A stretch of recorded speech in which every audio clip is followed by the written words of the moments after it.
Well, hello everyone. My name is Robert Bruce. I'm the state director with Maryland Science Olympiad. This is the Scilympiad seminar on February 26th, the last one we've scheduled before all of our three out of our four regionals started. Our first one had already passed. This is primarily for me to show off the Scilympiad platform. I'm going to spend the first couple minutes just talking about some regional policies, since probably many of the people in this call are interested to hear them. But for the bulk of this time, I'll be focusing on Scilympiad, how it works. The first general hour is focused on coaches and students, and then we'll transition to talking about the volunteer roles, event supervisors, and so on. Before we get started with that, I'm going to be spending my time mostly sharing my screen. And the first thing I want to share is just some general information about regionals for this year. As we go into March, we are very fortunate that many of our tournaments, all of our tournaments are having some in-person component. But in doing so, we need to really focus on making sure this is a safe environment for everybody, as well as making sure that everybody understands what's happening, basically. So I'm just going to talk about some of the differences a little bit, and this will all be covered in emails and everything. But as we go into regionals, the most important thing, like I said, is safety. We want everybody to have a positive experience, but to do it safely. So these first 2 points basically hit that. If you're sick, stay home, please. We really don't want to have to try to, risk our students who are coming from all around the state. This is true for both students and for coaches. Please just be considerate of the fact that there's many other people at these tournaments. A policy we're putting in place for all tournaments, regardless of the policies, because we know things are changing. We're just saying that all in-person events for the season are going to require masks on all participants. Right now, there may be further guidance for the state tournament towards that. I'm not going to talk about that now, but for our regionals, again, regardless of what the local policies are, for Maryland Science Olympiad events, we're saying that participants need to be wearing masks. Part of what's happening is that we're going to include Scilympiad components, which is part of why we're still running these seminars. And in doing so, it means that students will be taking tests on their computers in some cases. This third point on this slide kind of hits towards that. If we are bound by National Science Olympiad rules where they say we can't mix tournament formats. Basically, if some kids are on site competing in a tournament, we can't coincidingly have students competing at home doing the same event. So this third point basically says that students at home may not compete at in-person tournament events. And while this might seem obvious, when you consider that Scilympiad can be accessed from anywhere, it's really saying that we're running tournaments. Anything we say is in person means the students need to be in person for that. So that's a slight change, but we're just emphasizing that in this case. And then this last point, we are having teams submit their rosters in Scilympiad. A slight quirk to the system is that we can't access your rosters on tournament day. They shut that function off to focus on other functions of the site. So all team rosters are due for your tournaments at 7 p.m. the Friday before, so the day before your tournament. There technically is a contingency if you don't get it in by then, which is to email us. But we really would appreciate everybody getting their rosters up by 7 p.m. That's the point where we're going to check and extract them and make sure that everybody is valid. This is important because it's our liability waiver as well as our COVID waiver for the year. I'll note here, Mount Hebron Regional, you have another waiver in addition to this. I will cover that when we get to that part of the seminar.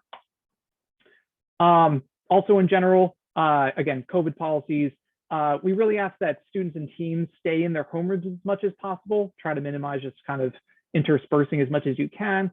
And teams should really minimize the personnel they bring onto their tournament sites. Couple other things, award ceremonies, unfortunately, we're making these virtual. That's the one big thing we're getting everybody in a room together is the one thing that we really need to limit.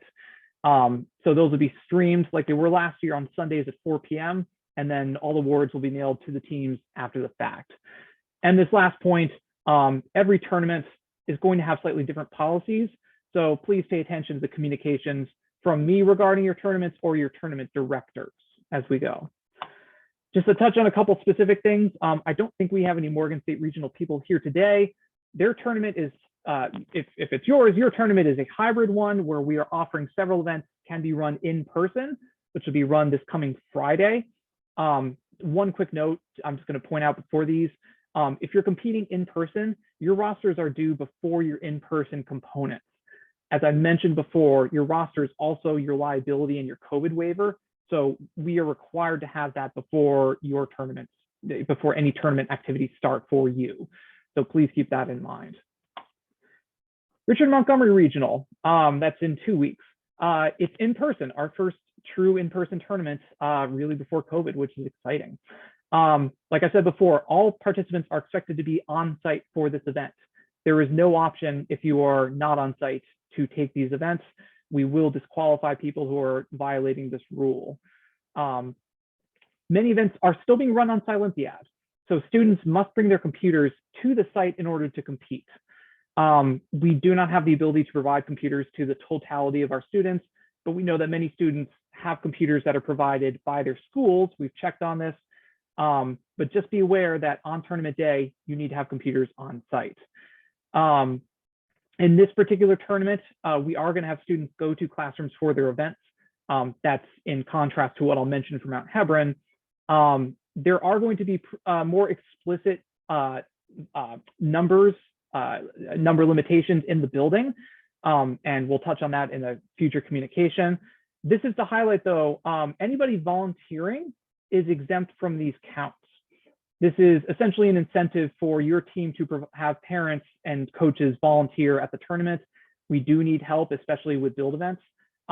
So please volunteer, and essentially we're dangling that you'll be able to bring more people onto the site. How do you plan to handle lab events? Stephen, so the exact number we're going to communicate in an email that's probably going to come either tonight or tomorrow. I'm going to talk with Ms. Vincent about that after today's seminar. Lab events, okay, that's going to bring me to the next slide here. This schedule has not been published yet, this version, but it will be in that communication. Essentially, the main thing to point out is that the test format, we are planning on most tests being on Scilympiad as much as we can, but especially for lab events where there's chemicals and things around, as well as events where it's advantageous to be working on paper, in particular code busters. That's a big one in this case. We're going to be offering paper tests for them. So as I mentioned in the last slide, every event is going to have the students go to a classroom to take the event. There will be an event supervisor and volunteers in that room, and that part will be normal. The abnormal part is that many tests will be on Scilympiad, except for the tests that are listed on here as being paper tests, which are almost, I'll use the word traditional paper tests. They'll be given the test in writing, turn it in afterwards. Again, this will be published, so you don't have to worry about memorizing this right now, but just be aware that we are accounting for the different events and their needs. I will get to, yes, I will get to write it, do it when we cover the Scilympiad portion of it. We're running that event through Scilympiad, so I'll show you how that works. It's a write it, do it, not a write it, cat it. So it will be built by hand by the student. Going to Mount Hebron Regional, many same things here. It's in person, so we're expecting competitors to be on site. Many of the events are being run on Scilympiad. I don't have as detailed a schedule to say if events are being run on paper just yet. So that information would be forthcoming. A big difference to what I described is that schools will be given a second homeroom for many of their events, where adults from those teams will be administering tests while the students are on Scilympiad. Again, in this case, not all events will be happening where the students go to separate classrooms. As many events as we can, the students will be going to a second homeroom where we are expecting that adults from that team, from that school, will monitor them while they're on Scilympiad. This is being put in place to limit the amount of interaction that students from different schools have. This is not all events, so lab events, and especially any events with build components, will require the students to go to those separate classrooms. And we will publish information to that extent in pretty much as soon as I get it from the tournament director. Just to show the schedule here real quick, it doesn't have this information just yet, but events like Chem Lab, that would have the students going to a separate classroom, whereas events like cell biology, which are more Scilympiad focused, would have the students staying in that second homeroom, and they would take their test on Scilympiad separate from other students. Well, chemistry events still have to bring lab equipment. Typically, we usually provide all the chemicals, all the glassware. If that changes, we'll let you know, because our standard is usually we're in a chemistry lab. Usually the school provides that glassware, or we bring it. Ms. Vincent brings up a contrary to her tournament. So this is where there's many tournament specific rules. So I would say, I would basically say, I'll leave that to the tournament directors to communicate for their events. Thank you, Ms. Simpson, for jumping in. I'm just going to wrap up the Mount Hebron here, though. Build events, they'll be in the gym. So obviously, anything requiring in-person components will be in person. It'll be a homeroom general area for students to stay during an off time.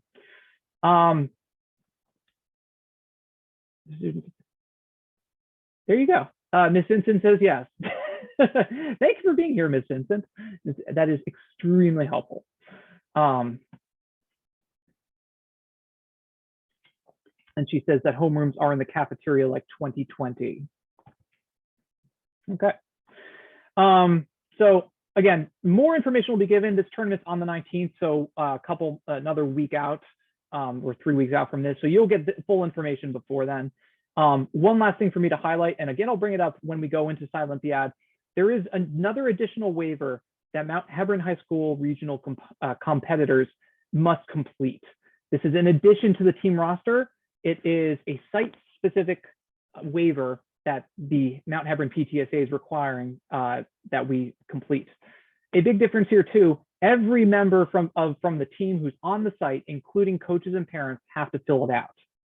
In brief, you will access it, your coach will access a URL from their head coach dashboard and will send it to all team members. We're expecting that adults representing the minors, as well as the adults who are on site, will all complete that waiver. That is the requirement of the site. I will show you in a couple minutes how to access that waiver, but just be aware that in addition to the team roster, every adult, every person who's on the tournament site will need to complete that additional waiver. All right, so those are some general things that I wanted to highlight from these tournaments. I know there's many other specific questions we're going to ask. And again, please feel free to keep asking as we go. For now, I'm going to transition to Scilympiad, which, as I pointed out, will be a component at all of our regional tournaments this year, even the ones that are on site. I'll take a second to see if anybody has any last questions before I make this transition.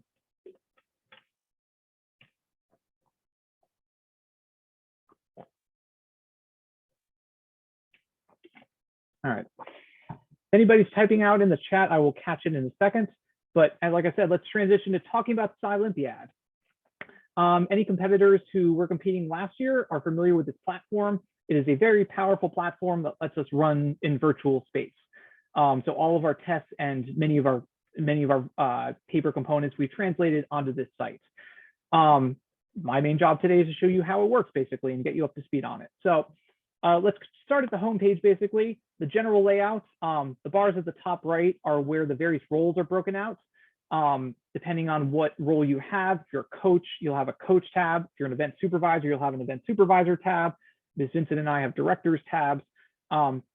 Really depends on what roles you have, and each of those have various functions that I'll show you. But that's where you'll find that. Going down the page here, registering your school, that's done. You can see who's participating if you want.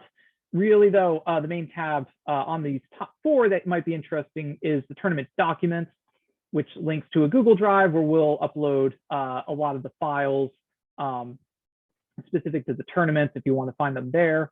Kind of just going down the page, student dashboard, I'll show you in a few minutes. This is where students will sign in to access their tests.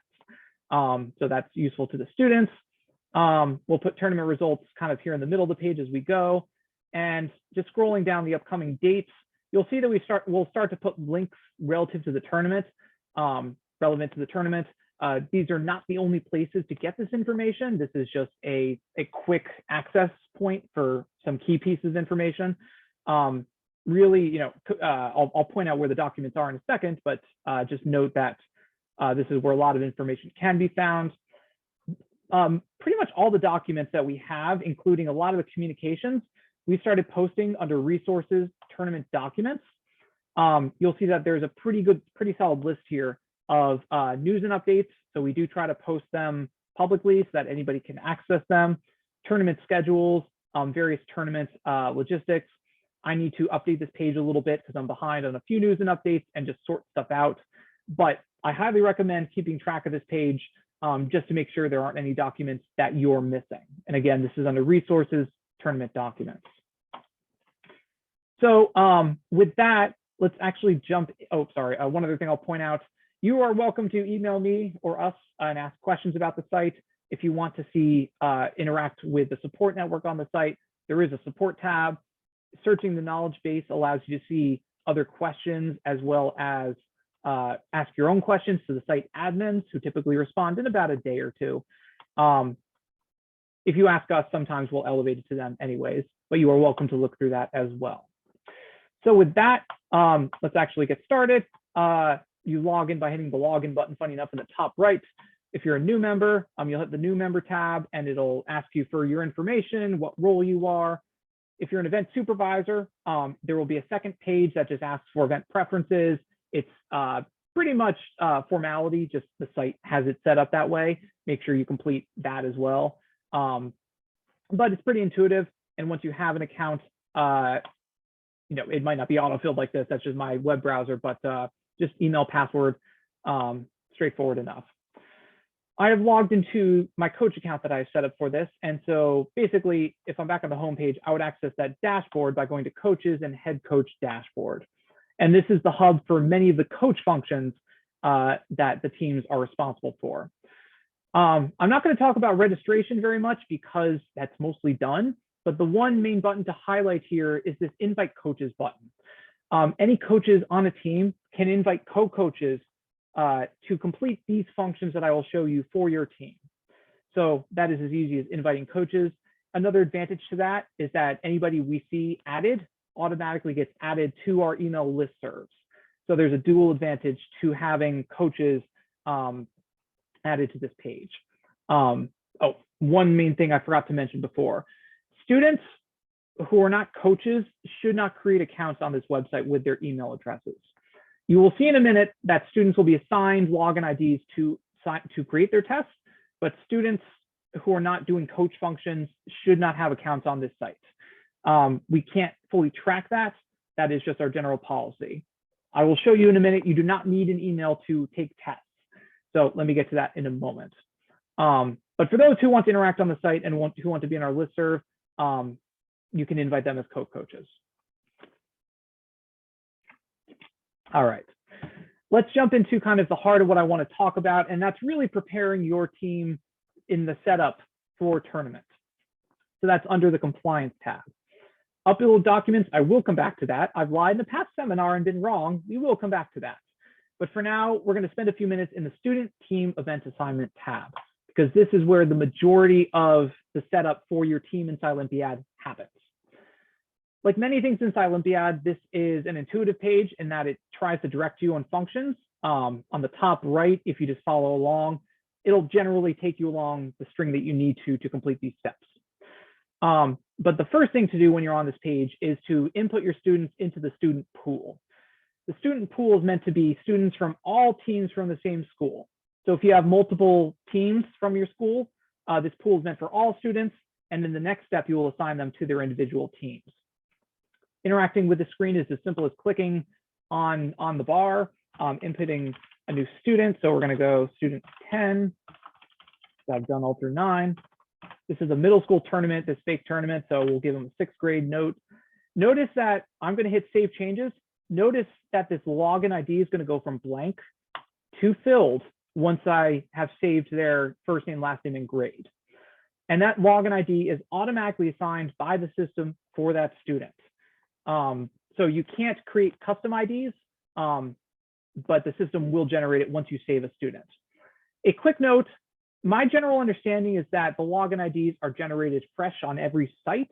So if you've taken an invitational and had a login ID, I believe that the site will give you a new login ID.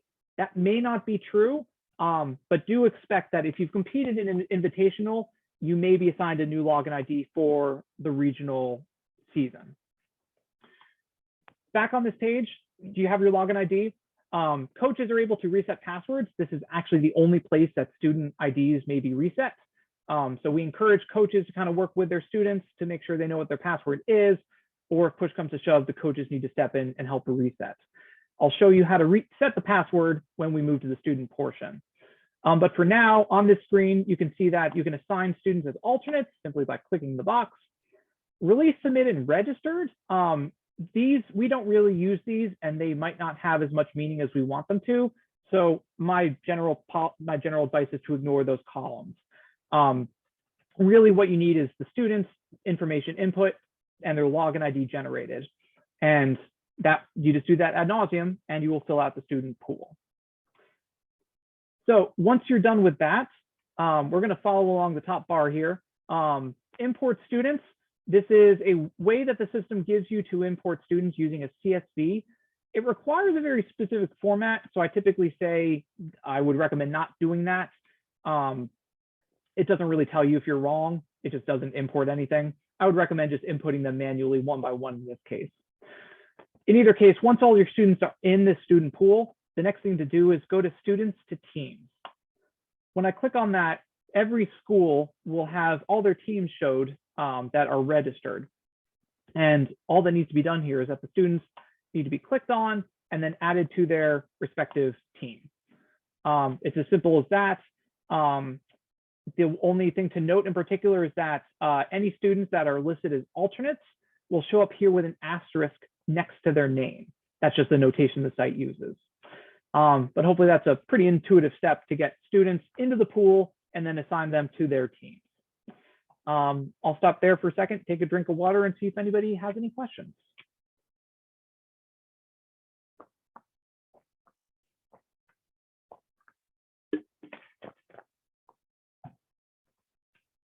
Okay, seeing none, I'm going to keep going, but please do keep typing if you are typing out a question. But once you are done assigning students to their teams, we're going to go back to that student roster page. And the next thing we're going to do is assign students to their events. So what this screen will show essentially is all students on the team, and then it'll show all events where students can be assigned to, basically every event in the tournament. And again, this page is straightforward. You just simply need to click and change where the students, which students are taking which test.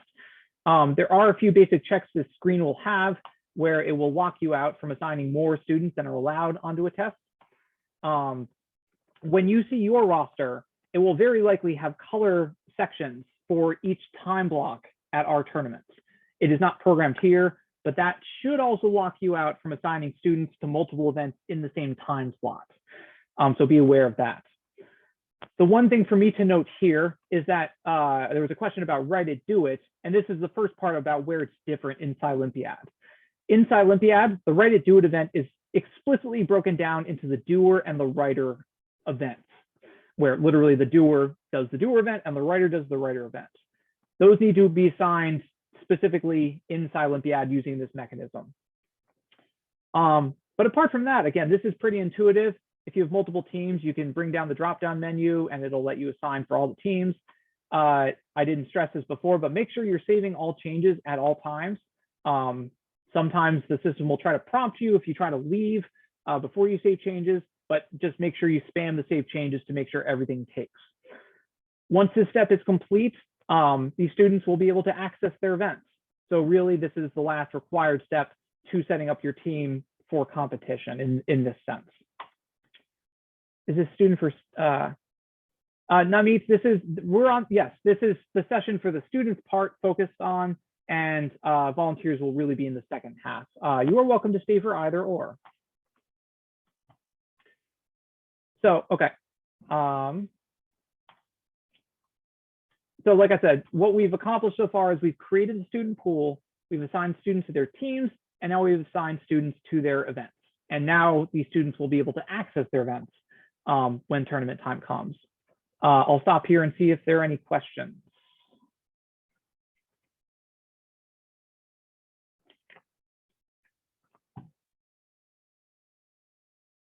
And you will notice that every time I stop for questions, I take a drink of water. That is just a life hack.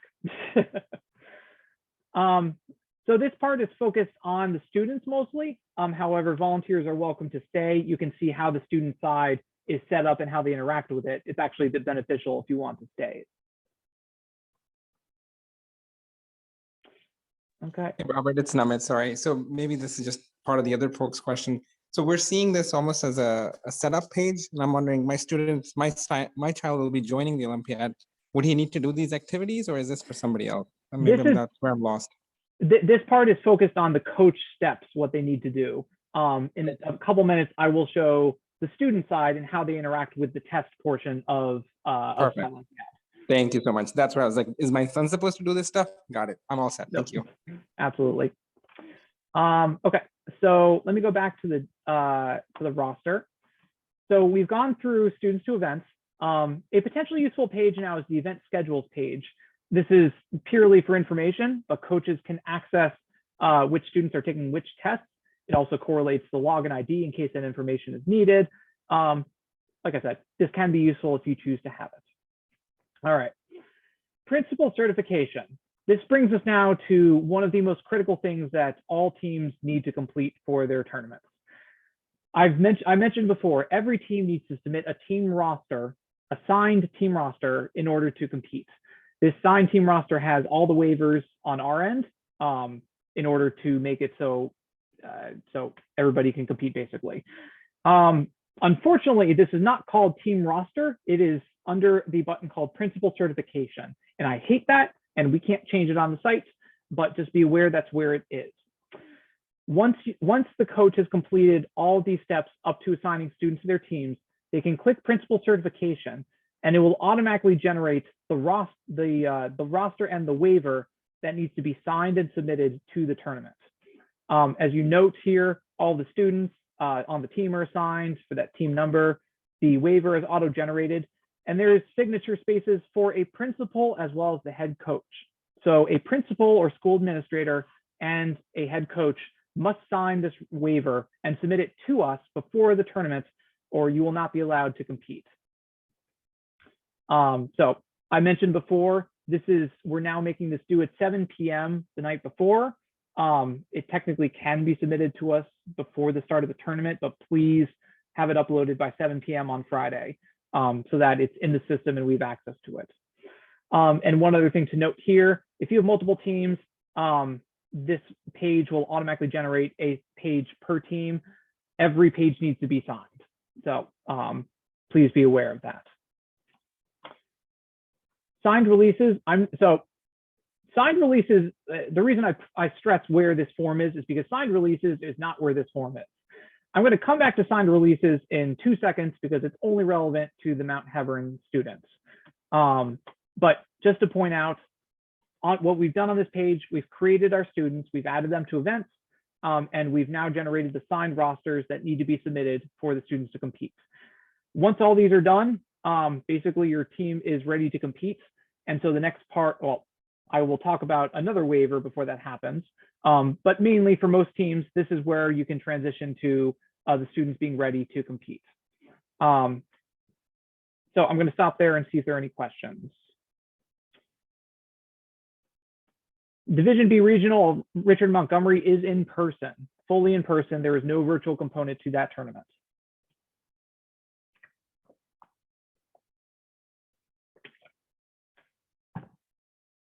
Okay, let me move on. Okay, I've shown you where you get the principal certification. Oops, sorry, I missed the question. Yeah, sorry.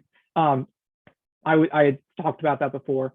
The tournament is in person. However, we are running tests on Scilympiad, so students at the tournament should expect to be bringing computers to compete. But this is all on site. I'm going to go back to the head coach dashboard now. We've generated the principal certification, the signed team roster. Now to show you where to submit it, back on the head coach dashboard, we're going to submit it on the upload documents page that I showed you a minute ago.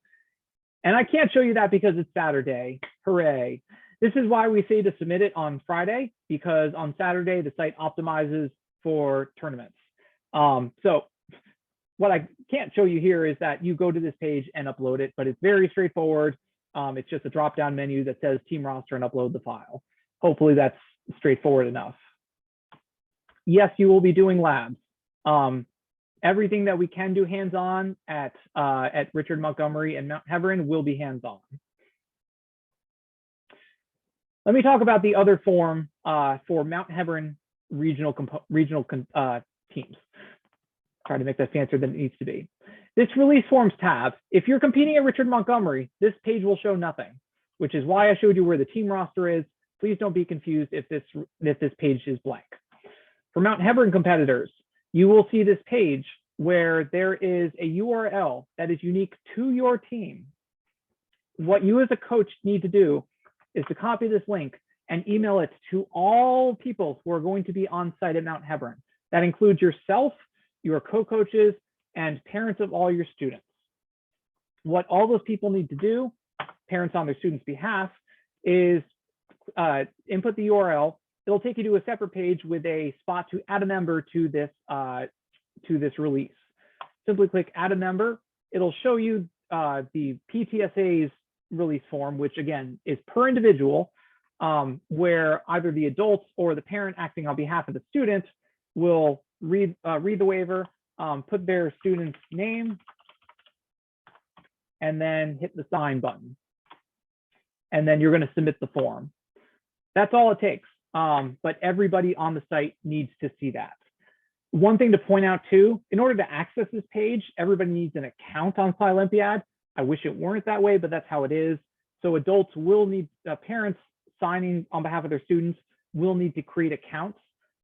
They should just create an account that's other, and then just sign this form doing it. Correct, this is only for Mount Hebron. Richard Montgomery will not have this form. And one last thing to say about this particular release form, coaches are able to see who from their team has signed this form. If I go back to the head coach dashboard, the student team event assignments, and then to signed releases, this page will now track who has signed the form for your team. We're able to see this on our end, on the admin end, but coaches can also see this information as well. And we recommend you use this to make sure that everybody has signed for your team. So that covers the second waiver, again, for only Mount Hebron regional competitors. To kind of wrap up the head coach dashboard a little bit, oh, sorry, there's one other important thing for me to talk about, and that is self-scheduled events. So as far as scheduling goes, we have scheduled event time blocks and self-scheduled events. Let me bring up a sample schedule to kind of highlight this. All the time blocks with team numbers are automatically assigned. And basically, depending on your team number, you will compete in one of these assigned time blocks. The events down at the bottom, which say sign up, are self-scheduled events where teams sign up for their time slot and compete in those time slots. How you do that, how you sign up for those events, is you go to the self-scheduled event sign up tab. I did not set this up for this tournament, but once you click on that tab, it'll show you the list of events and time slots available, mainly for the build events. Signing up is as easy as just clicking on the button that says sign up. So I'm not showing it here, but it's a very intuitive page. This sign up will become available 2 weeks before the start of your tournament. So Richard Montgomery, these signups will be available for you tomorrow morning, and it's first come, first serve. So please make sure your coaches know to sign up for these events. Mount Hebron participants, that will be available for you on March 6th, or yes, March 6th. So 2 weeks before the tournament. Stephen, I just said that. So the coaches, yes, only the coaches can sign up for the events. If you're a student, obviously, I would recommend conferring with your coach to make sure that they signed up for a time slot. Yes. So again, head coach dashboard, sign up tab. yes, there are enough time slots, and also our general policy on these events, the signups give preference. That's not the right word. Give priority to the teams who sign up in that time slot. If you don't have a time slot or you don't get the time slot you need, you can compete as a true walk-up, meaning that you show up, the teams that have priority compete, and then we will accommodate you, the event supervisor will accommodate you as they're able. We know that teams schedule out, obviously, when students compete, which is why we allow this sign up. But if you don't get your sign up or don't get a sign up at all, you can still compete. Just walk up, tell the event supervisor, I don't have a sign up, and they will accommodate you as they're able. Everyone will be able to compete. Like I said, this is for establishing priorities and allowing students to be able to compete when they need to. And yes, signups just try to organize it. Thank you, Ms. Vincent. Last thing to mention on this page, if you want to file an appeal, we hope you don't, but it is the team's right to file appeals about judgments on the tournament day. Appeals are filed online using online appeal form, pretty straightforward. We will ask you reference a specific rule or policy. Simply saying, I thought my team should have done better is not a valid reason for an appeal. Having said this, we really recommend you talk to tournament staff before you file an appeal. If something's happening, about 95% of the time, we can address it in real time and try to resolve it very, very quickly. Appeals tend to be filed after the event is over or by the time they're reviewed. Usually the only remedy that we have is to throw out test scores. And we really try not to do that as much as possible. So if you have an issue on tournament day, please talk to the tournament staff. We have hubs that will be physically located in known spots. You're welcome to come down and talk to us at any point. We only need to sign up students for engineering events in the hour. And so Anvika, yes, you only need to sign up students for engineering events. We call them the build events. And the other tests with hour blocks will be set by your team number. That is correct. Okay. I have talked about the coach stuff a lot, but I'm going to stop and see if there are any other questions. Otherwise, I will move to the student portion of Scilympiad.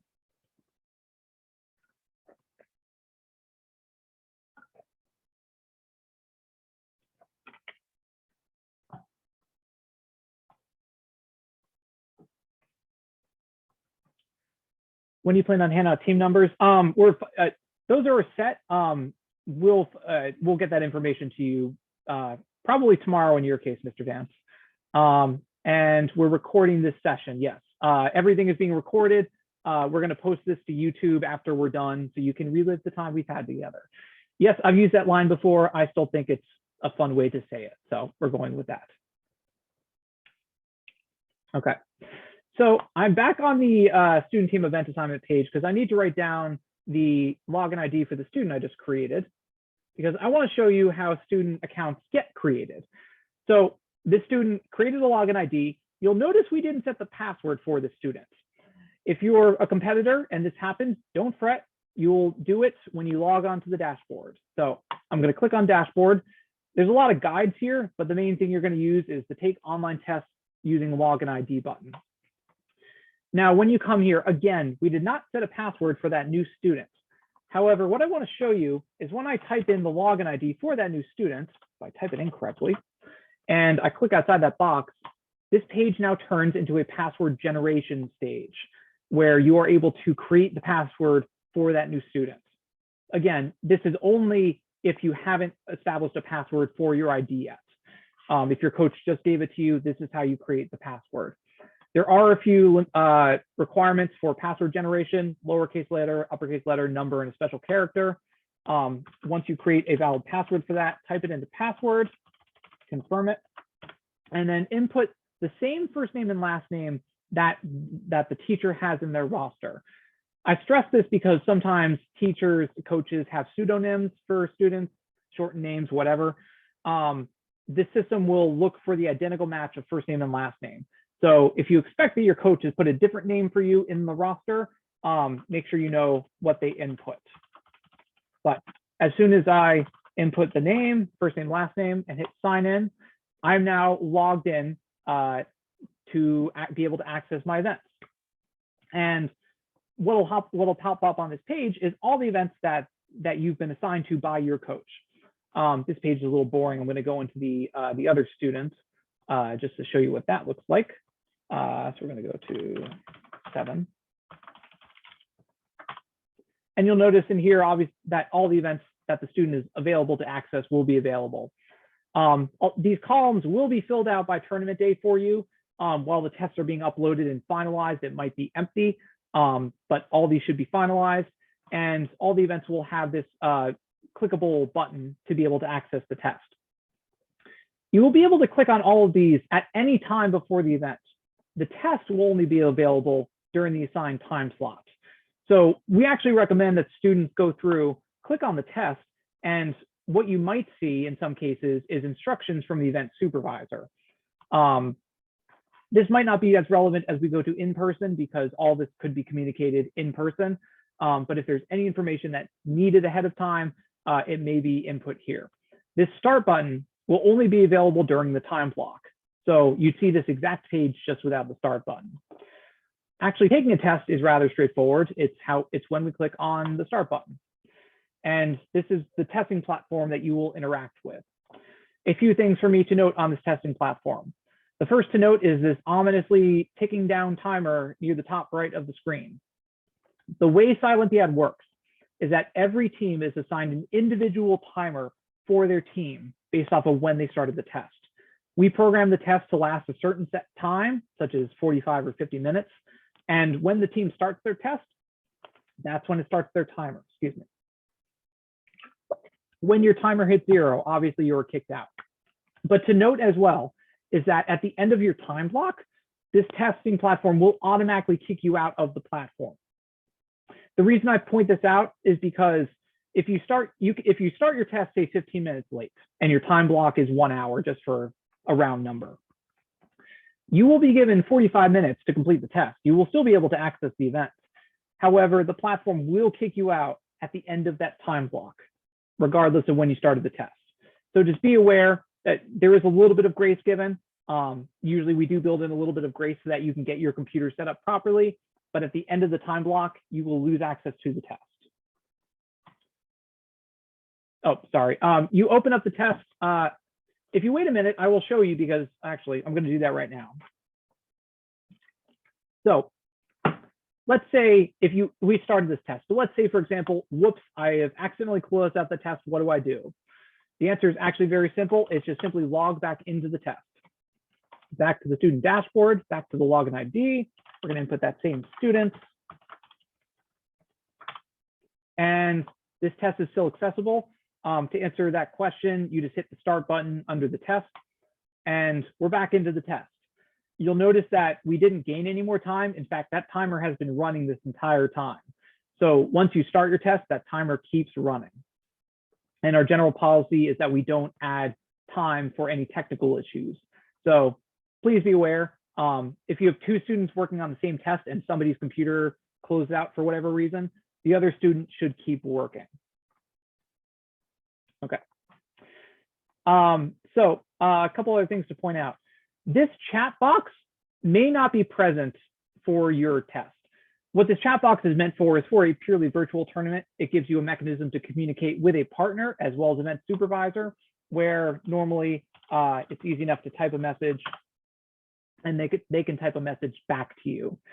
Because we're in person, we generally anticipate that your event supervisor and volunteers will be in the room with you. So this box is rather moot, and we may just straight up disable it. But just be aware that if it's there, this is how you use it. Or if you're competing at Morgan State, this is how you use the chat box. And our general policy, again, for virtual events, is that students may communicate to each other in any way that they so choose, whether it be phone call, like a Skype or a Zoom.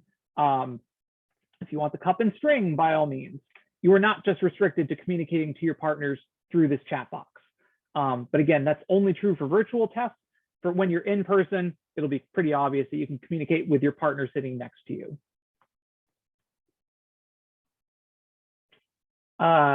Yes, thank you, Ms. Vincent. Can the notes on their computer should be printed? Notes should be printed. Your computers will only be used for Scilympiad or specifically designated functions, which will probably be few. And yes, event rules as specified. Okay, actually taking a test on here is really straightforward. In the case of multiple choice questions, you'll simply click on the particular answer. Notice that when I click that, it results in an answer saved, but you'll also notice that when I initiate a new click, there is a yellow message that flashes across the screen. This flashing message is indicating that it's saving, and then it will transition to a green answer saved once it's saved. So that's how you know that the system is saving your answer. So you can do that for all multiple choice, for multiple answer, same thing. For short answer questions, this is different. This question will only save when you click outside the box. This is important because it's essentially saying that you as the student are manually initiating the save of this answer. So notice as I type, I'm just writing gibberish, obviously, nothing appears. There's nothing being saved. It is only when I click outside this box that we get that flashing yellow and then the resulting green. We highly recommend that when doing short answer questions, that you, on a periodic basis, click outside that box to make sure your answer is saved. Because if the test closes out when your answer is not saved, we don't have your work, and unfortunately, we have nothing to grade. This is especially relevant for Write It, Do It, where you are literally spending your entire time in one text box. Please click outside the box on a periodic basis to make sure your answer is saved. Otherwise, your doer will have no instructions to use. Apart from that, like I said, it's a pretty straightforward platform. We may have images, we may have data in boxes. And then once you're done with the test, you can click the Finish Test button. It will ask you to verify you meant to finish the test. It typically will tell you if you've skipped questions. You are not responsible to answer every question, though we encourage it. But when you're ready to be done, you'll hit the OK button. There was something else I was going to say here. Before I leave this test, I mentioned saving answers. However, what can happen in this platform is that if two students are working on the same question at the same time, they can accidentally override each other's answers. If I'm typing in this text box here, and then I click save, and my partner had been typing at the same time and they click save, the system will only save one answer. So it may override one answer over the other. And this is also true for multiple choice in every question. So what we recommend basically is that each team designate either who's answering which questions, or that students are working on different parts of the test, working at different parts of the test, so that they don't accidentally override each other's answers. You can always refresh the page to see what answers have actually been saved. So you can use this as your check. But like I said, just be aware that if you're saving answers at the same time as your partner, you may override each other's work. Mohammed, only one teammate needs to submit the test. Once one person does it, it'll close everybody who's taking the test out. That's a good question. Okay, that's all I have to mention on taking this test. Before I close it out, does anybody have any other questions?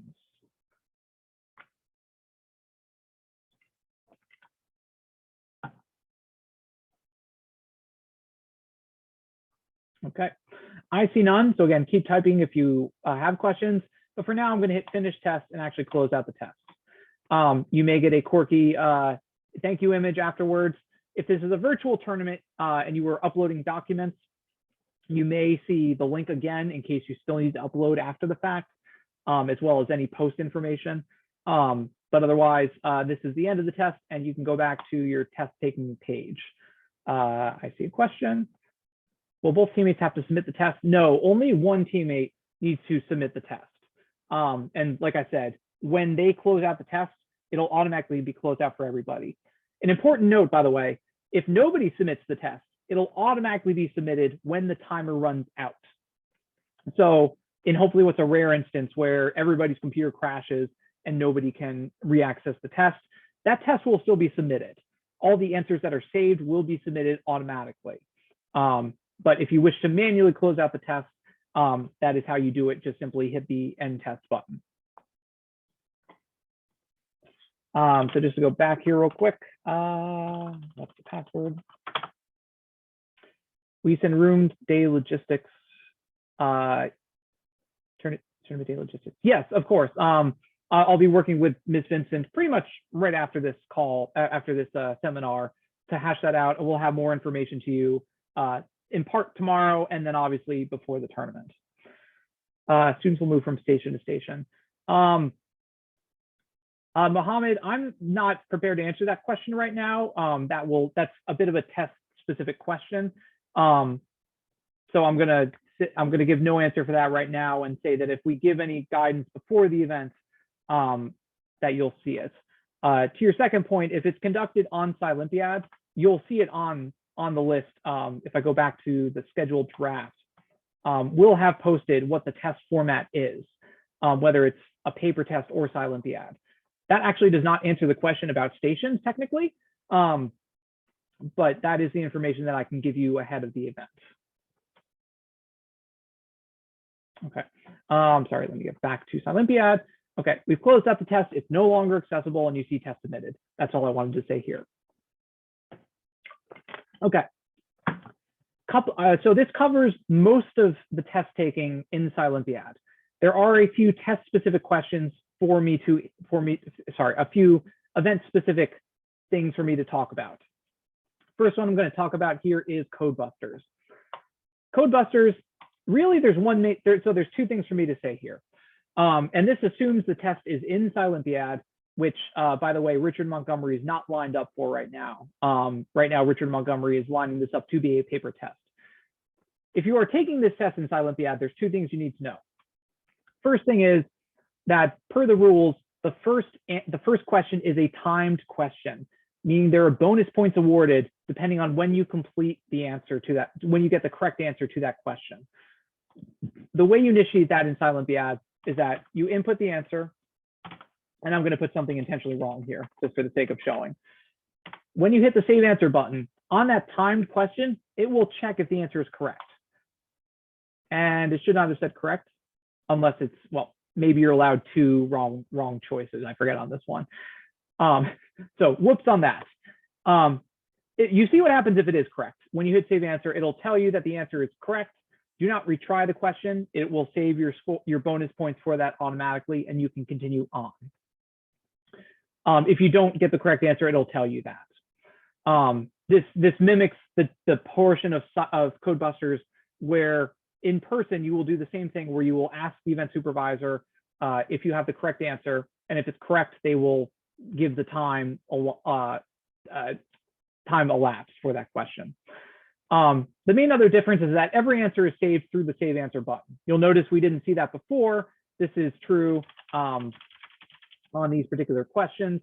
It will not tell you if the answer is correct or not, apart from that timed question. So just be aware of that. But every answer needs to be manually saved in this instance. So I hope that makes sense. That is the main thing for me to point out with code busters in particular.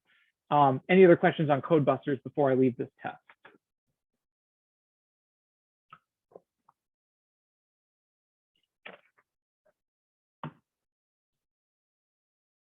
Okay.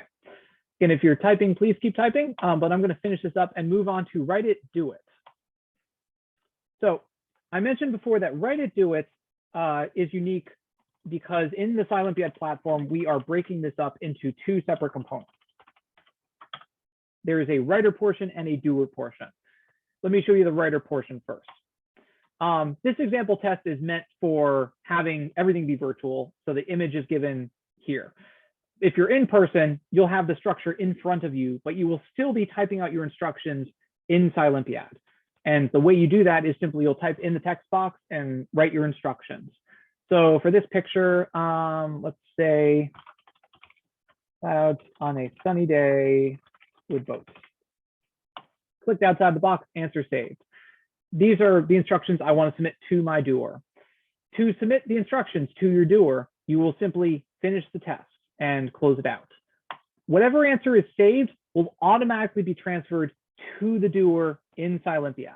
And let me show you that. So now I'm going to log out of the student. Whoops, oh, it did log me out. Okay. Let's log into the doer now. And we're going to start the Write It doer section. You'll notice at the top of the page is your partner's writing, clouds on a sunny day with boats. Now it is the doer's job to take these instructions and build the structure. For Write It, Do It, if you are in person, you will build a model in the classroom and basically leave it there to be graded, like what I'll call normal. If it's a virtual event, typically we ask you take pictures and you'll submit them online. Please refer to your tournament specific directions if that's the case. But that's how Write It, Do It works. It's just a little different than the others, but the partner's writing is automatically transferred to the doer. So I hope that makes sense. This brings me to the end of the test taking portion of the seminar. Does anyone have any questions on the student functions on Scilympiad?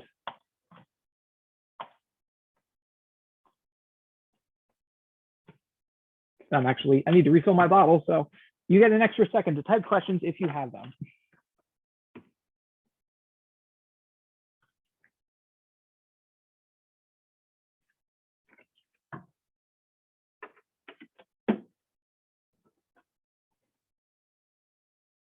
Okay. This is pretty much the end of both the coach and the student portion. So anything covering what we talked about so far, I can give a couple minutes as well if you have any general tournament-based questions for regionals that I can answer at this point. Because what we'll do from here is we're going to move into the volunteer portion of the talk. So if you have any questions about the tournaments in general that I can answer now, this would be a good time to ask.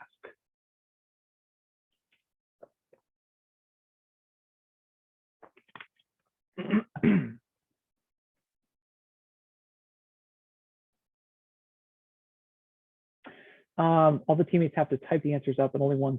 Yes, only one student needs to submit a quiz. Just to kind of rephrase what you're saying, all the teammates have the ability to type answers up. Only one student needs to submit in order to submit for the team.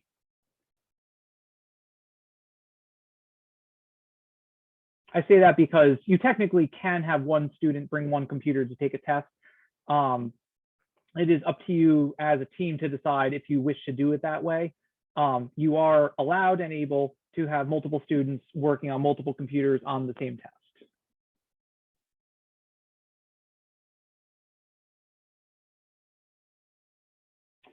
Anyone else, any other questions?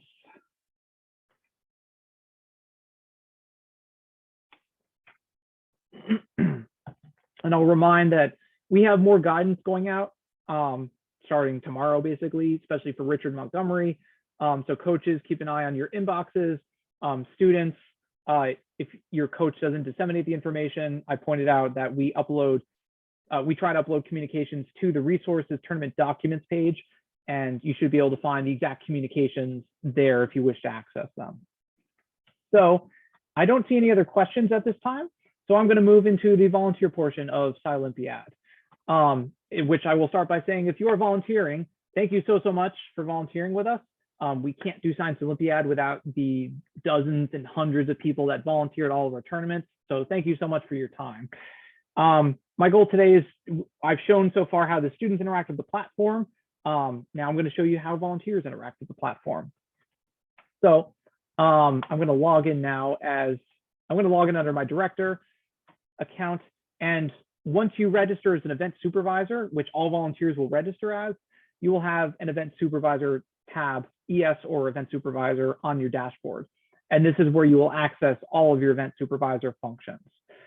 The first thing for me to talk about is the actual test generation and how to look at the test ahead of time.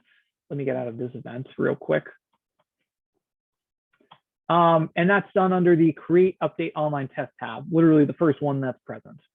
So it's pretty obvious where that is. You may or may not have a test present here. If you're a writer and just starting out writing, this may be blank. If you're helping to run the event, hopefully there's a test here for you. But just to show you, accessing this test is as simple as just going down the buttons You can obviously access and make changes through the pencil or the question button. Questions will take you directly to the question list. I'll show you that in a second. You can see the test either through the eyeball or the key, where the key shows it with the key and the eyeball without. You don't need to use these typically unless you're translating a test over between events. So really it'll be one of these functions that you'll use. And let's actually dive into it. So let's hit the pencil button, make changes to the test. The first thing it'll bring up is a list of instructions, introduction, and conclusion. The instructions are what show up before the students access the test. This may be accessible days in advance of the test. As I told the students, we recommend they check this instructions page at any time beforehand.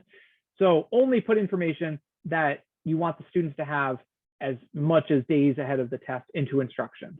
You don't need to put anything, a simple welcome might suffice. Introduction is what the students have access to when they start the test. So in this case, we just simply put, you have 50 minutes to complete the test. If there's any event-specific instructions they need, this is a good place to put it. You can format the test where it goes later on as well, but this is one way you can do it. And then you have conclusions, which shows up after the student closes out the test. So it shouldn't have any test content. If there are any links or any information they need to know after the event, this is where to put it. And hopefully all that makes sense. To actually manage the questions on the test, obviously make sure to save changes at all times. But when we're ready to actually manage the questions, we can hit manage questions. This list here is how the test is set up in Scilympiad. There are obviously question numbers. There are some buttons over here to let you edit individual questions. There's up, down arrows to move everything up and down one slot. This list order can be a much easier way to move questions up and down. The list order is an arbitrary number, but what it does is it goes from low to high. And if you change the list order to say change 250 to 30, for example, it'll move this question and put it in between list orders 10 and 50 and move this to a different portion of the test. This can be more useful than simply hitting the up button multiple times. If you have a long test, obviously that will save you a lot of clicking. I'll show you how to do how to set the list order in a moment. Number of points should be straightforward, how many points it's worth. Tie order, this is where we can set the tiebreakers in our test. As I will say now and stress again later, there are no ties allowed in Science Olympiad anywhere. Any tied scores on a test must be broken. The easiest way for you as a volunteer and event supervisor to do that is to set tiebreaker questions and let the system automatically break ties for you. I'll show you how to set that in just a minute. And then this information is obviously the actual question of the test. So let's dive in and let's add a new question here. So this page is how you edit questions. There are a number of question types: multiple choice, true, false, multiple answer, all straightforward, all self-explanatory. Fill in the blank. This we actually recommend that you do not use as a test writer. What this does is it allows you to input the answers to a question, and the students get to write an answer, and the system will automatically try to match the answer to the answer that you've given. We recommend you don't use this because it does not account for syntax, spelling, any little errors. It's literally brute forcing and trying to match the answer to what's in your answer box. We recommend you don't use this because this is fallible. When you're going through and grading, you may miss essentially that an answer should be correct, but the system has marked it wrong and you've written it off. So what we recommend, anytime the students are expected to give an answer, you score it you write the question as a short answer essay question, let them write out an answer, and the system will automatically let you grade whatever the students write. So it's just trying to work in favor of the students, trying to make sure they don't get dinged erroneously. There's also cryptography questions. This is only relevant to Codebusters, so if you're not writing a Codebusters question, don't worry about it. And then text block. Text block lets you format information so that it's not written inside a question. You're welcome to use this. Make sure if you do that you set the number of points to that question to 0, but it can be a very useful formatting formatting type. So those are the question types. Going across the page here, category, we recommend you don't touch this. We've seen more issues with people trying to set categories than not. It is just meant for formatting. It does not serve a function, so we recommend you leave that alone. Points, number of points a question is worth. You can put fractions as the bar notes here. And yeah, that's straightforward. Difficulty level, don't worry about it. It's just meant for formatting, which we don't use. List order. This goes back to what I mentioned on the other page, where this can help you to set where this question should go in the text. If you know the list orders of other questions, you can simply type in whichever number you want, and it'll show up in that list, in that order. So whatever notation you use or want to use in the test, you can. Tie order, this is how you set which tie break order, this helps you to break ties on the test. We recommend, this lets you set ties between 1 and 1,000. So you can have 1,000 tiebreakers if you so choose. You should not need that many, but we do recommend you set a few. 3 is, a decent number if you can do more if you want. But this just helps you out so you're not breaking ties after all the scores are graded. Skip, we recommend you don't hit this button unless told to do so. This is simply a way that during the test, during the event, we can throw out a question without deleting it off of everybody's tests. So don't worry about including this when writing your test. And then lastly, the Sigma button, which will give you some formatting if you want to do some fancy things. You really don't need to use many of these because there are superscripts and subscripts available. So you probably won't need to use much of that, but you can if you wish. Oh yes, Sanja, please, you are welcome to stay as long as you want or head out. Thank you for coming, obviously. This is not meant to be a classroom where you are trapped. Don't worry. You are here of your own free will and can come and go as you so desire. To actually type out a question, I'm just going to choose multiple choice. It's really straightforward. This is a question. We can make it bold. We can make it underlined. We can italicize it. Superscripts, subscripts, few basic functions. You can add tables if you want. If you're adding links, vet them past us first before you do, so we can make sure that all students can access them. You can add images through file. You can interact with the HTML code if you so choose, but you don't need to for the most part. The only request that we have is that if you are copying and pasting text from, say, Microsoft Word, which a lot of writers do, you paste it as plain text. And the reason for that, Microsoft Word has a lot of formatting inherent to it, which can sometimes mess up your test. And the formatting will be wrong or information will actually be input wrong. So if you're copying and pasting, make sure to paste it as plain text. The answer is down here at the bottom. You have up to 6 possible choices, indicating the answer is obvious. Anything that you write information with will show up as an answer choice. So in this case, it'll only show the students A, B, and C. A little bit of formatting as well, pretty straightforward. Once you're done, you can hit Save Changes. Make sure to save as always. And then sometimes the system will automatically prompt you for the next question, so you can keep rolling, or you can go back to the question list and add a new question wherever you want. So that question we added at list order 30 popped up right here. It automatically changed it to be question number 1, which is awesome. I think only other thing for me to point out here, if you are doing Codebusters, you can set your timed question by hitting this button here. It'll say to turn on the timed question, and it's as straightforward as that. That is only a Codebusters function. 99% of people will not use that button, but it is there for your use. And the last thing is the view student version, which we recommend that writers use on a periodic basis. Make sure all the formatting looks good, make sure all the pictures are large enough, so on and so forth. Relatively straightforward, but hopefully that shows you how to write questions, how to make your test.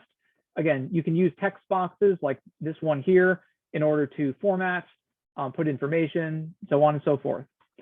I've covered a bunch. Now's a good time for me to take a drink of water and see if anybody has any questions.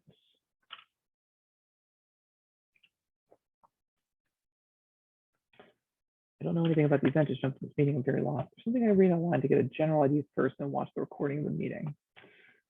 So Luciano, what I'll say is that this is covering the Scilympiad portion. We have recordings of other seminars, as well as we'll put this recording up online. You're also going to be given instructions by the tournament as to what your role is and what you're going to be doing. We obviously don't mean to have you be lost. Actually, if you stick around for like another 5 minutes or so, my next topic is to talk about what your role is on tournament day. So that might help you out a little bit. And why you need the website is because we're running tests through this website basically at the tournament. So this is why we're showing it off to our volunteers. So I'd say stick around for a few minutes and hopefully that'll give you some context that'll help. But like I said, we'll be posting this seminar in its entirety online for you to watch. There are past seminars online. You'll also be given information what you'll be doing on tournament day.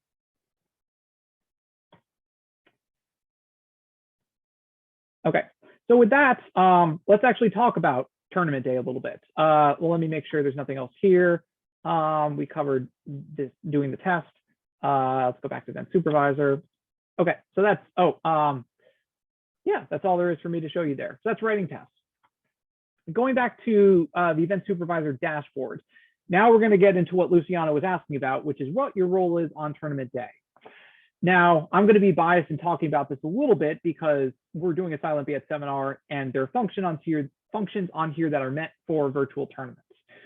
To describe what's going to happen at in-person tournaments, our volunteers are going to be, okay, sorry, this is tournament specific. Richard Montgomery volunteers, you will be in the classroom with your competitors while they take their tests. They might be taking it on Scilympiad, and if they are, then you are obviously there to answer questions for them.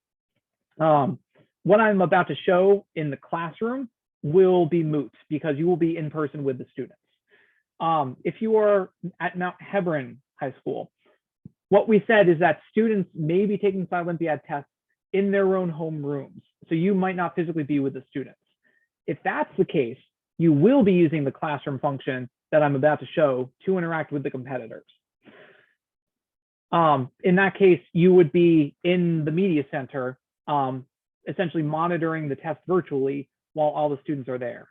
There are events where volunteers will be interacting with students. Those will be lab and build events. This is very much, again, tournament specific and event specific. So it does depend on when you're volunteering and what event you're volunteering with. For now, I am going to focus a bit on the virtual interaction, which is going to the classroom. Like I said, if you're in person with the students, you'll obviously interact with them in person. What Classroom is, this is where students, it's a chat box where students are able to interact with their event supervisors. When you are not in the classroom with students, this is the only place where students can interact with you as an event supervisor or volunteer. So it's paramount when you're not in the classroom with students running an event that you be monitoring this chat box in order to answer any questions or address any issues. Actually, using this chat box is really straightforward. You can see that I typed out a message from Team BO1 to the event supervisor, which is hello EF. We can type a message back to BO1 to send it just to them. We can either click on the message itself, which brings up a box that says to BO1 only. We can also click on their team number on the left side of the page, which will also bring up the same box. And in clicking it, we can see that we sent a message from event supervisor to Team BO1. If you want to broadcast a message to all teams, we're going to say, hello, everyone. We can hit the broadcast button, and that will send a message from ES to all. So if somebody has a question, if there's information that's relevant to all teams, you can broadcast that information. Like I said, please make sure somebody has this chat box open at all times. All event supervisors can send messages through this box. Everybody will interact under the generic ES title. So just be aware of that if you and another volunteer are working in tandem at this. But that's the classroom function. And again, that's for if you are not in the classroom with students in an event. The Grade Online Test function will be used by everybody. In some cases, it will be used by everybody. I'll stop saying after there. Regardless of in person or not, any test in Scilympiad can be monitored by coming to this page. When the tests are being run, this page will be active and it will show who's in the test, when they started, when they last answered a question, and how many questions are answered. We recommend that you monitor this page just to make sure there don't seem to be any problems. In part, you'll see which teams have accessed the test. So if nobody's in the test, then you know there's a problem. You can also just track general progress. For a fully virtual turn, for an event where you are not in the classroom with the students, we recommend, my typical setup is to have classroom open in one tab and then have the grade online test open in the coinciding tab. So I can see any questions as well as just be refreshing this page and tracking progress as the event goes. When the tests are submitted, this grade online test page turns into the grading portion of the test. So this is a multi-purpose screen. I will talk about grading in just a moment. Now, just to kind of highlight again, because everything is different when you're in person. If you're in person if you're in a classroom with the students taking a test, this chat box will very likely not even be set up. So you do not need to be monitoring it. Just answer questions of the students in person. So I hope that makes sense. I'm going to stop to see if anybody has any questions about kind of that volunteer role during the test.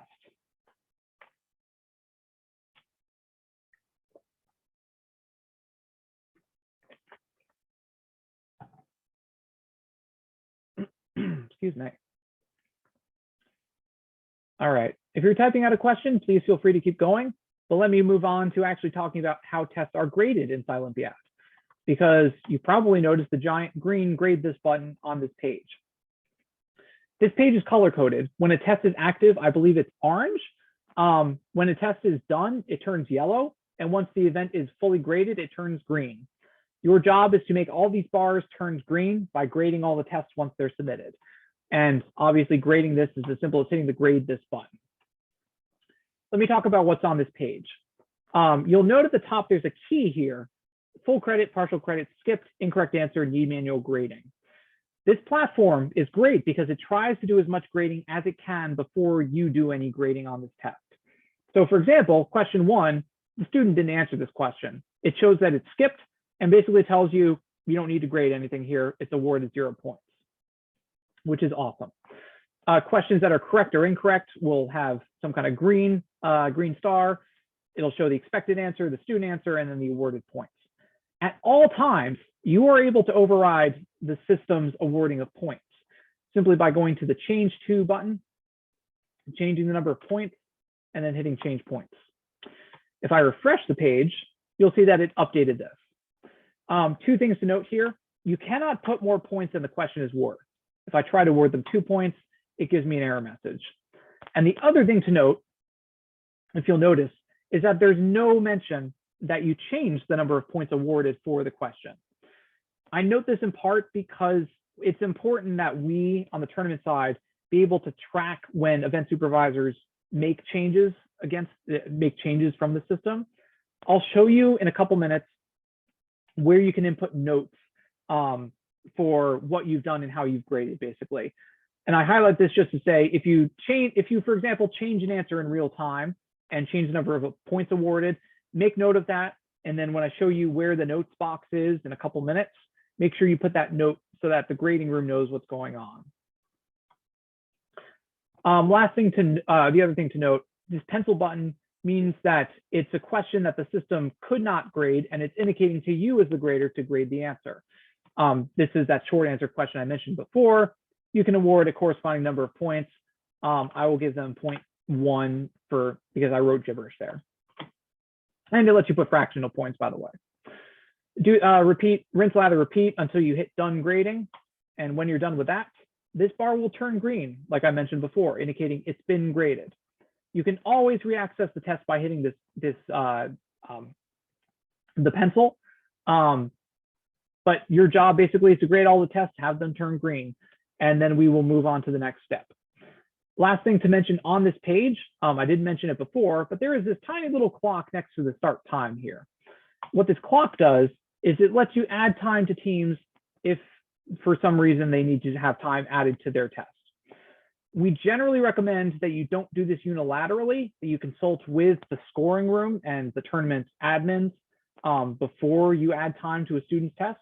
However, if you have been given the ability to do so, you'll simply type it into this box, the number of minutes they should be added, and then hit add minutes. An important note, this system does not always add minutes. If you put a number of minutes in this box and hit add minutes, we found that it sometimes resets whatever the student's timer is to be set to that number of minutes.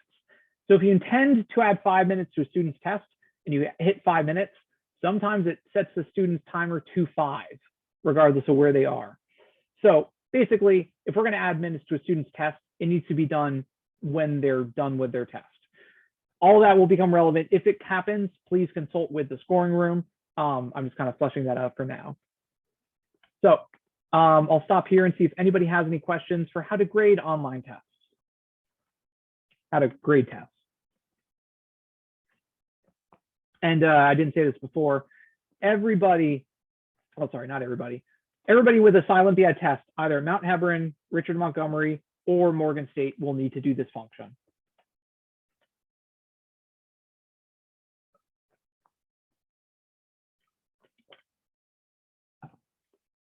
All right, I see no more questions. So let's move on to the next step. I'm going to go back to the event supervisor dashboard. We've now completed grade online tests.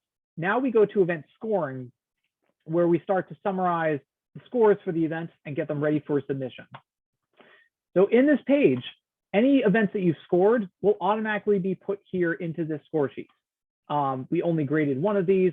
All the others are manually input from a previous seminar. You are able to manually input scores onto this page. You do not need to have tests in Scilympiad. So anybody volunteering with a build event, for example, will just simply come here and manually input the score that the spreadsheet that we give you tells you to scores for the team. And changing this is literally as simple as typing on here and inputting the score. I'm going to save changes, and you're going to notice a giant yellow box highlighting these two scores because I've input scores that are tied. I mentioned a minute ago, we cannot have ties anywhere in Science Olympiad. All ties must be broken. If you are not able to break ties using the tiebreakers built into the test, you as an event supervisor get the ability to decide what tiebreaker to use.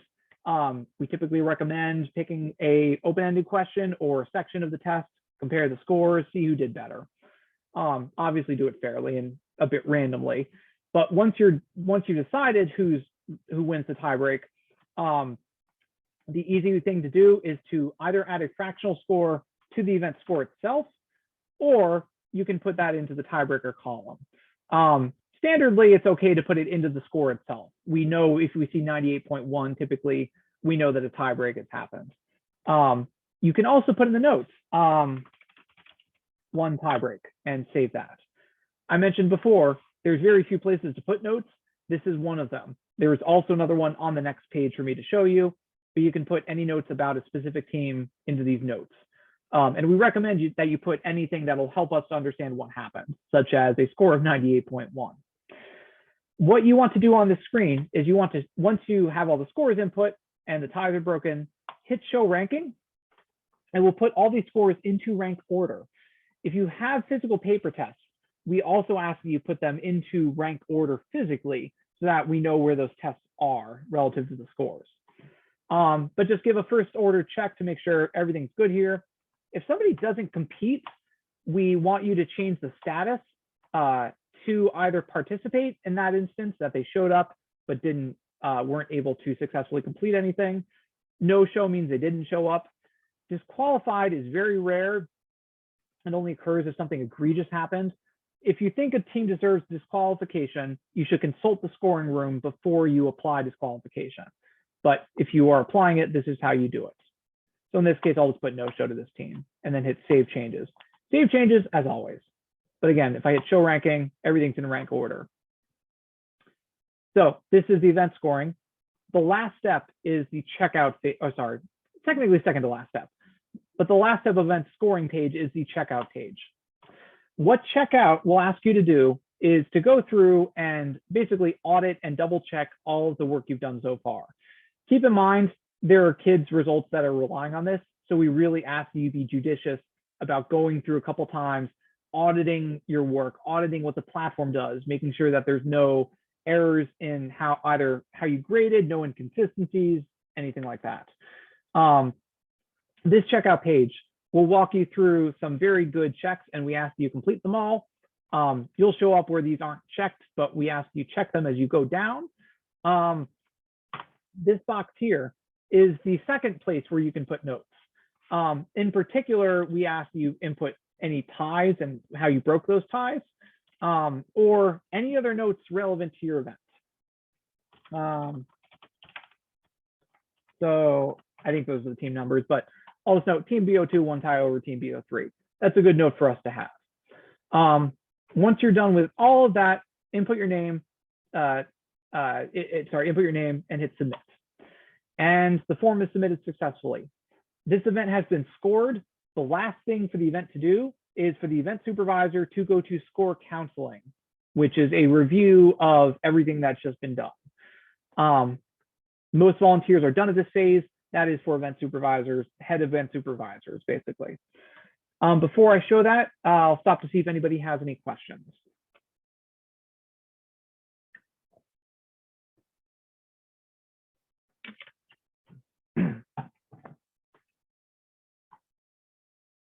Okay, seeing none, let's show you what score counseling looks like. So you're not going to have a score master tab, but I want to show you what it looks like, because when score counseling happens, they will basically see what you've seen before. So anatomy and physiology is ready for checkout.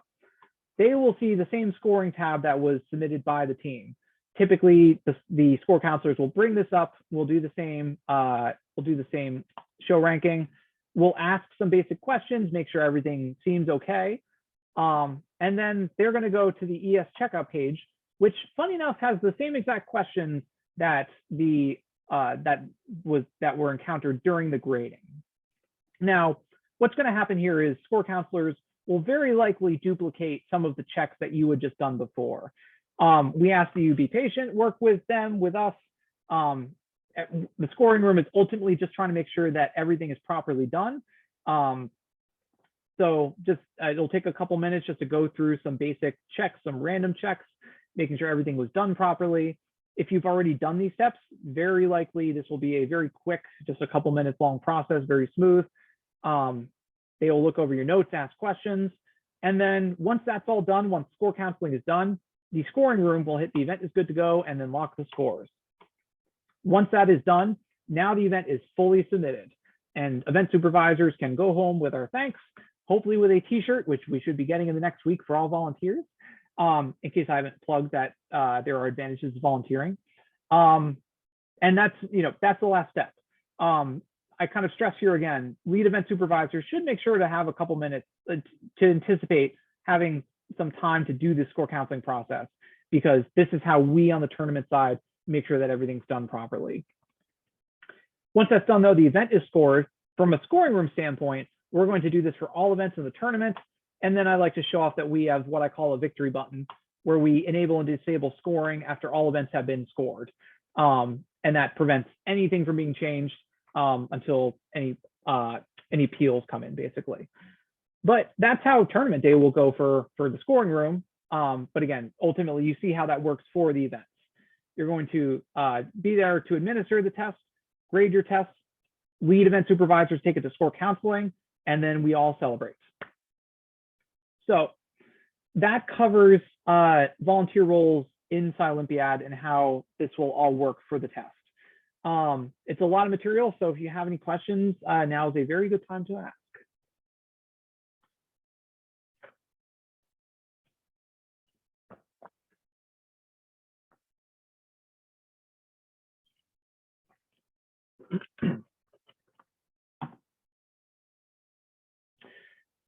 Again, if you're typing questions, please keep typing them out. But one thing that, deadline to sign up to volunteer. There technically isn't a deadline. We ask that you sign up as soon, sooner than later, in part to make sure you have all the communications and so that we have our numbers. Because about a week before, we're going to really look at our numbers and say, we need more people on this event. So any volunteers that you anticipate having, please try to get them to sign up on the Sign Up Genius as early as possible. And the easiest way to access that is actually on the main page. Go down to the particular tournament, and there will be a volunteer sign up link that'll take you to a Sign Up Genius page. So easiest place to direct people to sign up to volunteer. And just to talk really quickly about volunteer policies, all volunteers should anticipate coming to their event half hour before the event starts. This is so we can check you in, especially at on-site tournaments. We may need to actually have you sign in, make sure we know who's in the building. You'll get directions to your event from there. You'll get instructions before the event, but you'll get also instructions to the event from there. You'll get to pick up your awesome volunteer t-shirt, which let me see if I can bring it up real quick. It has this cool logo if my computer wants to let me access stuff. Where'd it go? Oh, I'm not going to get it really quickly, am I? Sorry, that's a tease, isn't it? No, I thought I had it here. Okay, I am so sorry. Go to our Facebook page and you'll see the volunteer t-shirt design for the year. But like I said, show up half hour early. We'll make sure to direct you. You'll be able to ask questions of either your lead event supervisor if you're in support, or of your supporting volunteers. I was going to call them minions, but they're not really minions. You'll be able to talk with your other volunteers, make sure everybody understands the event. But again, half hour is what we ask. Do all volunteers have the same job? Is there any job that doesn't require this website? So you want to be a minion. So that's not a question I'm going to be able to answer quickly, because we have a lot of different events happening at Scilympiad. We have build minions, as Lisa mentions, where your job is to help run build events, which is very hands-on, either timing or talking with students about their builds. There is no Scilympiad involved in that until the score input. If you're helping with a written test, you need to use this site. So ultimately, if you're volunteering and you're not comfortable using this site, let us know and tell us you want to volunteer for a build event. We will happily use you for those events.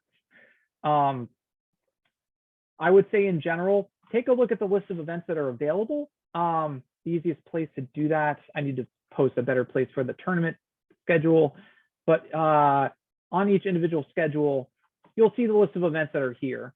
And the rules manual for all of these is on let's see. I get the URLs mixed up. It's SOINC. Just look up SOINC rule book. I can't type. I'm so sorry. It'll give you a place where you can download the rules for free. You can read about the events, see what interests you. Like I said, it'll list the events on the schedule. So if you have a preference, either not working with Scilympiad, working with a particular event, when you sign up, you can put a note for that, and we'll be sure to put you where you want to be. All of our volunteers have different knowledge sets and different preferences, and we want to use you where you're interested in being. So please feel free to let us know what it is ultimately that you want to do. All right. I think that's it. We've covered volunteer roles. Yeah, I think that's basically it. This is your chance to ask questions at this point. Actually, what I'm going to do is I'm going to stop the recording at this point. So nobody leave just yet. But to the people watching online, thank you so much. If you're a competitor, best of luck to you. If you are a volunteer, just again, thank you so much. Again, my name is Robert Bruce. You've probably seen my email address, statedirector@msoteam.org. If you have any questions, please feel free to email me. We look forward to seeing you actually in person very soon. So just thank you all so much and have a good day.